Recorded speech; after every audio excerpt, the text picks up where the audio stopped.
It started with a transmission. I was stationed on the edge of the Perseus Arm, a lonely outpost orbiting the water world of Thalassa Prime. My job was routine: scan, record, report. The most exciting thing I'd seen in months was a pod of bioluminescent leviathans breaching the waves at night. Then the message came in. Human Elias Gray. You have been selected. Mating season has begun. Prepare. At first I thought it was a joke, some AI gone rogue, a prank from back home. But the signal wasn't local. It came from the surface of Thalassa Prime. The frequency was old, pre-Union deep-water alien tech, probably millennia old. Still, it repeated every 10 minutes, unwavering. Then came the shuttle. Bleak. Silent.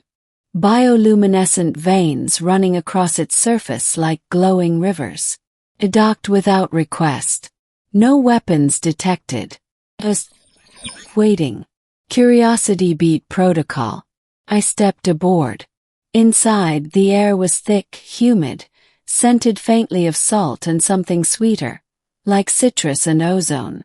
The shuttle moved without command, descending into the clouds of Thalassa. Through the viewports, I saw the surface. Vast oceans dotted with floating islands of coral and crystal, shifting and alive. We touched down on one. I stepped out into a garden of colors I can't even name. Plants that pulsed with bioluminescence, air that shimmered as if full of microscopic life. Waiting for me were 3 figures. They were tall, 7 feet at least, graceful, fluid in movement. Skin like pearls in moonlight, shifting colors with their breath. Eyes deep and soft, no pupils, just luminous silver. No hair. Just smooth crests that curled back like ocean waves. They were beautiful. And they were naked. One stepped forward, the leader perhaps, though their species didn't seem to follow human concepts of rank. They tilted their head, voice soft and melodic. You are Elias Gray. He nodded. You have been chosen. You must undress us. My heart nearly stopped. What? The 3 looked at one another, then back to me. The leader smiled, not with lips, but with their entire expression. It is the rite of initiation. You are the bonded human. Our biology awakens through ritual, through intention. You must begin. I swallowed hard, pulse hammering. Chosen. Why me? They stepped closer. You live alone. You are gentle with the world. You do not hunt. You watch. You listen. We have studied you. You are what our kind seeks. A bridge. Could have run. Protocol would say I should have returned to base, reported everything. But something about their presence, serene, magnetic, made retreat feel impossible. The air was thick with pheromones, or maybe it was just the atmosphere. I reached out. The leader, later I would learn her name was Nelly, closed her eyes. Her skin shimmered beneath my touch. Warm. Silken. I slid my hands down her arms, across her sides, until she leaned into me with a quiet sigh. The others waited, patient, watching. Not with judgment, but with reverence. I undressed them all.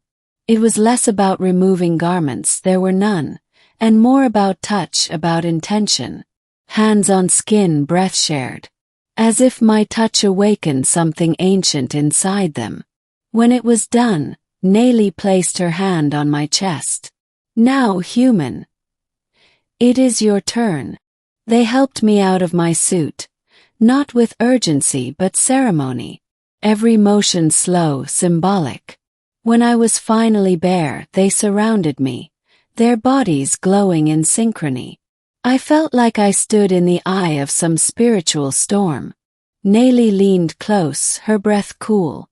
It is our season. Our bond will not harm you.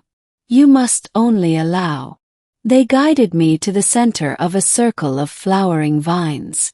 The petals opened as we approached, revealing a soft bioluminescent surface. Lay down. They joined me. I won't describe the exact details of what followed, only that it was unlike anything I'd ever known. Their mating wasn't about sex in the way humans know it. It was emotional, psychic, physical. They pressed their foreheads to mine, shared memories, opened doors in my mind I hadn't known existed. Felt them. Not just their touch, but their longing, their sorrow, their joy. I saw their birth oceans, their migration to the stars, their deep ache to understand other beings. Their season wasn't just for reproduction. It was for connection, renewal. Cried at one point. Nelly cradled me, her voice inside my mind. You are safe. You are ours. The ritual lasted hours. Or days. Time blurred.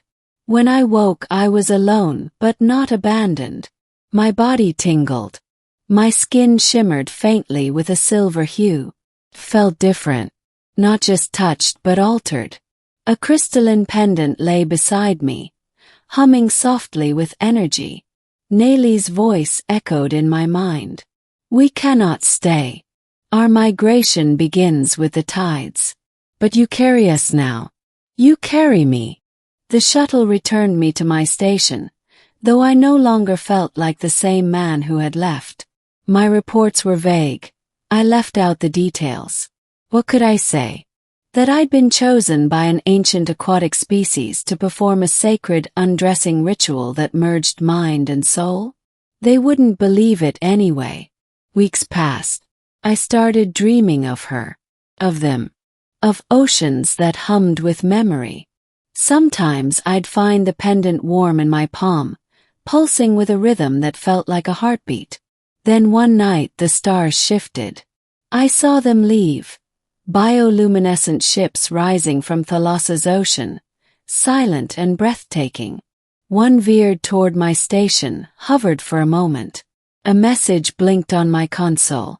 You are remembered. The bond is eternal. When your kind is ready, we will return. I stood at the viewport, naked as the day of the ritual, the pendant against my heart. Epilogue, years later. The pendant never aged. Neither did I, it seemed. While my peers began to show signs of time, I stayed the same. Medical scans showed accelerated cellular repair, enhanced neural activity. The doctors were baffled. I told them nothing. Thalassa Prime was marked as a sacred zone, off limits. A biological preserve, they said. But I knew why. The Union had picked up traces of their departure, echoes of their psychic wave. They knew something powerful had been here, and maybe would be again. Sometimes at night I still hear her voice. When the tide is right, beloved, we will call you home. And I wait,